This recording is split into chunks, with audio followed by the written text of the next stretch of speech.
સાબરકાંઠાના દેરોલમાં રાજ્યપાલની અધ્યક્ષતામાં પ્રાકૃતિક ખેતી મહાસંમેલન સંપન્ન।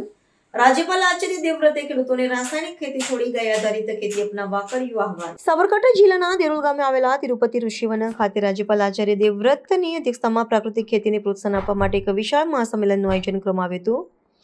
આ પ્રસંગે રાજ્યપાલે પ્રાકૃતિક ખેતી પદ્ધતિ દ્વારા તૈયાર કરવામાં આવેલા વિવિધ કૃષિ ઉત્પાદનોના પ્રદર્શન સ્ટોલની વ્યક્તિગત મુલાકાત લીધી હતી અને પ્રગતિશીલ ખેડૂતો સાથે સીધો સંવાદ સાધ્યો હતો। આ સંમેલનનો મુખ્ય ઉદ્દેશ્ય રાસાયણિક ખાતરો અને જંતુનાશકોના આડેધડ ઉપયોગને અટકાવીને સ્વાસ્થ્યપ્રદ કૃષિ ઉત્પાદન તરફ વાળવાનો છે। રાજ્યપાલ આચાર્ય દેવવ્રતે પોતાના પ્રવચનમાં ભૂમિની ફળદ્રુપતા જાળવવા અને ગાય આધારિત ખેતીના મહત્વ પર વિશેષ ભાર મૂક્યો હતો। તેમણે જણાવ્યું હતું કે પ્રાકૃતિક ખેતી માત્ર આર્થિક રીતે ફાયદાકારક નથી, પરંતુ પર્યાવરણ અને માનવ સ્વાસ્થ્યના રક્ષણ માટે પણ અનિવાર્ય છે। કાર્યક્રમમાં ઉપસ્થિત કૃષિ નિષ્ણાતો અને વહીવટી અધિકારીઓએ ખેડૂતોના પદ્ધતિ અપનાવવા માટે જરૂરી તાલીમ અને માર્ગદર્શન પૂરું પાડ્યું હતું, જે આગામી સમયમાં જિલ્લા કૃષિ ક્ષેત્રમાં ક્રાંતિકારી પરિવર્તન લાવી શકે છે।